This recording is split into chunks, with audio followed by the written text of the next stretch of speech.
से यह कथा वर्णन करता है।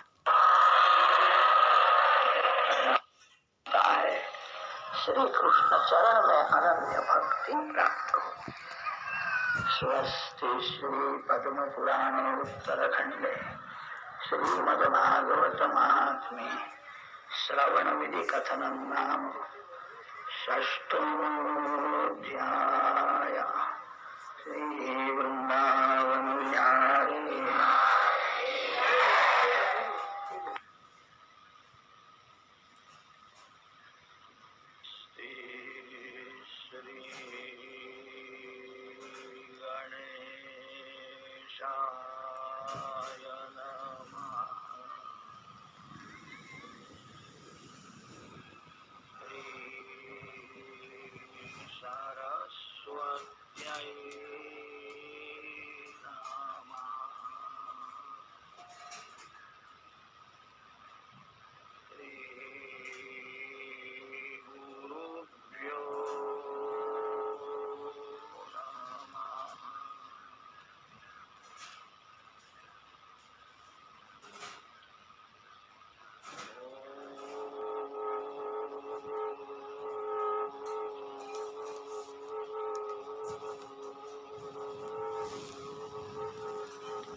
करने की आज्ञा दी है। वेदों में भी मंगलाचरण आता है। उपनिषद के आरंभ में शांति पाठ करते हैं। शन्नो मित्रस्यं वरुणः शन्नो भवत्वर्यमा शन्न इंद्रो बृहस्पति शन्नो विष्णुर्लोक्रमः। कहीं कहीं अपने शास्त्रों में ऐसा भी वर्णन मिलता है, कोई बहुत भक्ति करता हो तो उसके भक्ति में स्वर्ग के देवलोक भी विघ्न करते,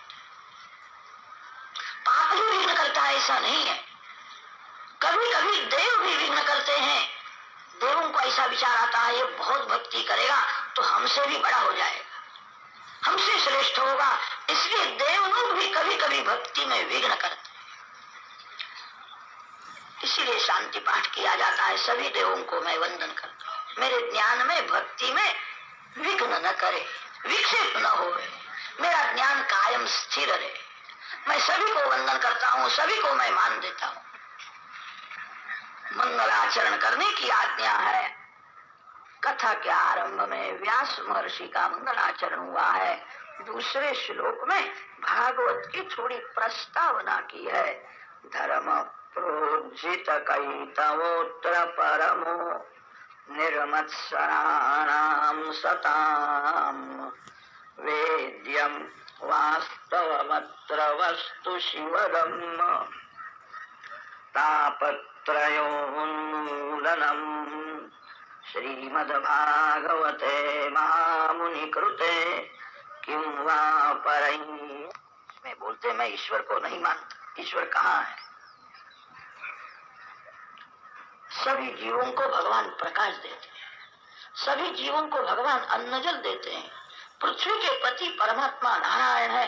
मानव पृथ्वी के आधार से ही जीवित है, तो भी अभिमान में ऐसा बोलता है मैं ईश्वर को नहीं मानता। कितने लोग ऐसा कहते हैं मैं ईश्वर को मानता तो हूँ, 2-4 घंटे भक्ति करने की मेरे को फुर्सत नहीं। बहुत से लोग ईश्वर को मानते हैं, परमात्मा की पूजा किए बिना ही खाते हैं। जो ईश्वर को मानता है वो भगवान की पूजा किए बिना नहीं रह सकता।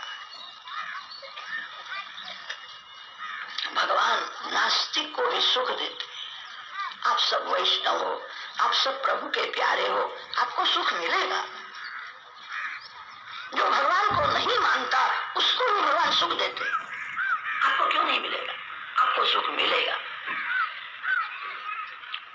भगवान की भक्ति लौकिक सुख के लिए न करो, भगवान की भक्ति भगवान के लिए।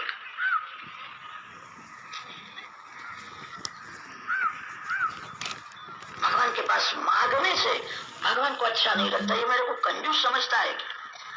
भगवान तो बड़े उदार है, लायकात से ज्यादा धन देते हैं, मान देते हैं, सुख देते हैं। मन को बारंबार समझाओ भगवान ने मेरे को बहुत दिया है, वही भक्ति कर सकता है। जो ऐसा समझता है भगवान ने मेरे को कम दिया है वो संसार की भक्ति करता है। भगवान ने मेरे को बहुत धन दिया है, आपको धन कम मिला हो, सुख कम मिला हो, तो मन को समझाओ मैं लायक नहीं हूं, इसलिए भगवान ने मेरे को ज्यादा नहीं दिया, मैं लायक नहीं। माता अपने पुत्र के ऊपर प्रेम बहुत होता है, अति से प्रेम होने पर भी माँ अपने पुत्र को ज्यादा नहीं देती। बालक को क्या देना, कितना देना और कब देना, ये विचार माँ करती है। घर में लड्डू बनाए, माँ सभी को देती है, आज अपने बालक को नहीं देती। माँ जानती है उसके पेट में अजीर्ण है, आज लड्डू खाएगा कल उसको बुखार आ जावे तो। बालक रोता है, मांगता है, माँ सुनती ही नहीं, आज उसको देना ही नहीं। माँ का अपने पुत्र के ऊपर बहुत प्रेम है। बालक खाता है और देख करके माँ बहुत प्रसन्न होती है। आज माँ निष्ठुर के जैसी हो गई, बालक रोता है, बालक को बुरा लगता है, मेरी माँ सबको देती है, मेरे को भी नहीं देती। एक माँ भी अपने बालक को ज्यादा नहीं देती, विचार करके देती है। भगवान ने कदाच आपको धन कम दिया हो, सुख कम दिया हो, मन को समझाना मैं लायक नहीं हूं, इसीलिए मेरे को कम दिया। मेरे भगवान तो बड़े उदार है, मैं लायक नहीं। भगवान विचार करके देते हैं, प्रभु के पास मांगना नहीं। सुदाम देव को भगवान ने पूछा था, मित्र तेरा संसार कैसा चलता? सुदाम देव 15-20 दिन के भूखे थे, उनके घर में कुछ भी नहीं था, शरीर की सभी हड्डियां दिखती थी, अनेक जगह में फटी हुई एक साधारण धोती पहन करके आए थे। श्री कृष्ण ने स्वागत किया और पूछा है, मित्र तेरा संसार कैसा चलता? सुदाम देव ने विचार किया, दुख मेरे पाप का फल, मैंने बहुत पाप किया है, इसीलिए मैं दरिद्री हूँ। मैं प्रभु को त्रास देने के लिए यहाँ नहीं आया, मैं प्रेम से मिलने के लिए आया। मैं लेने के लिए नहीं आया, मैं देने के लिए आया। प्रेम में लेने की इच्छा ही नहीं होती है, मोह में लेने की इच्छा होती है। जहाँ लेने की इच्छा है वो प्रेम नहीं है, वो मोह है। प्रेम में सब कुछ देने की इच्छा है। सुदामदेव मुष्टि चिवड़ा लेकर के आए, उनके हृदय में ऐसा प्रेम था। मैंने सुना है मेरे श्री कृष्ण राजा गिराज 56 भोग का भोजन करते हैं, मैं प्रेम से लाया हूँ, मेरे को कुछ मांगना नहीं है, इसका स्वीकार भगवान करे, मेरे को देखना। श्री कृष्ण पूछते हैं, मित्र संसार कैसा चलता? सुदामदेव ने अपनी जीभ बिगाड़ी नहीं है।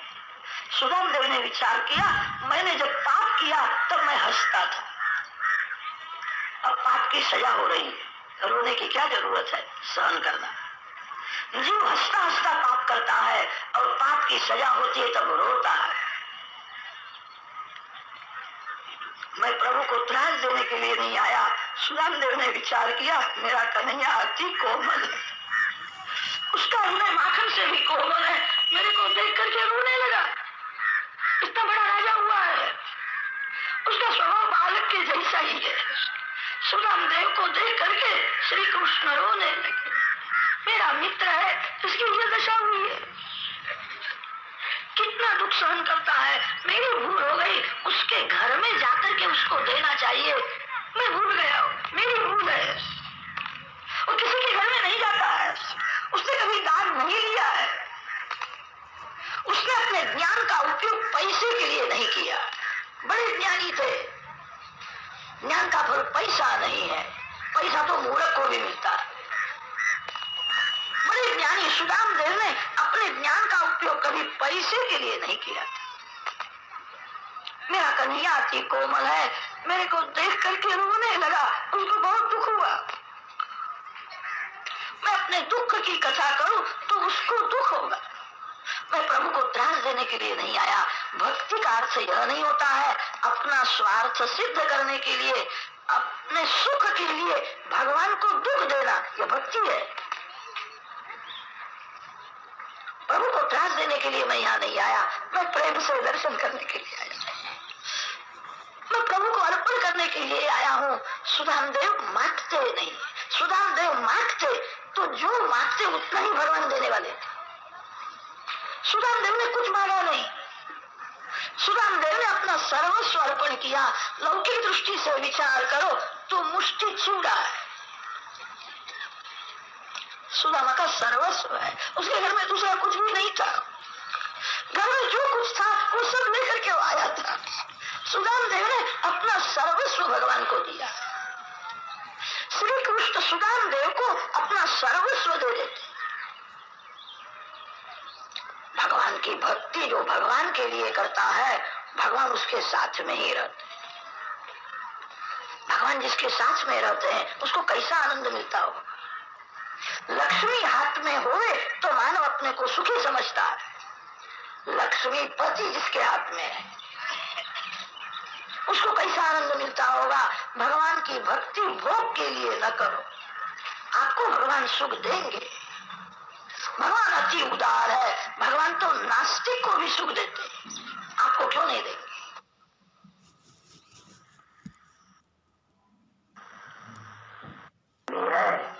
गोकर्ण जी ने फिर से श्रावण महीने में कथा की है।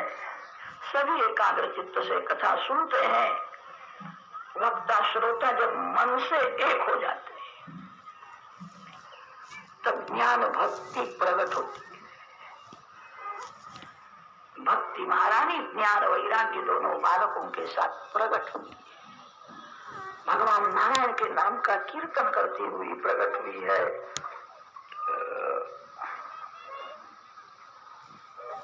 कथा कीर्तन भक्ति है। कथा में वक्ता भगवत गुणगान करता है, भगवान के एक एक सद्गुणों का वर्णन करता है, भगवान की लीला का वर्णन करता है। गुण संकीर्तन, लीला संकीर्तन, नाम संकीर्तन से ही सफल होती। इस कथा का 16 हानि फल आपको मिले, ऐसी इच्छा हो तो बहुत प्रेम से भगवान के नाम का कीर्तन। कीर्तन में संकोच करना नहीं। जिसको कीर्तन में शर्म आती है वो समझे मेरा पाप बहुत है, इसीलिए शर्म। कीर्तन में शर्म का है। नाम संकीर्तन से ही कथा सफल होती है। ज्ञान वैराग्य दोनों बालकों को लेकर के भक्ति महारानी कथा मंडप में आई है। श्रीमन नारायण नारायण नारायण।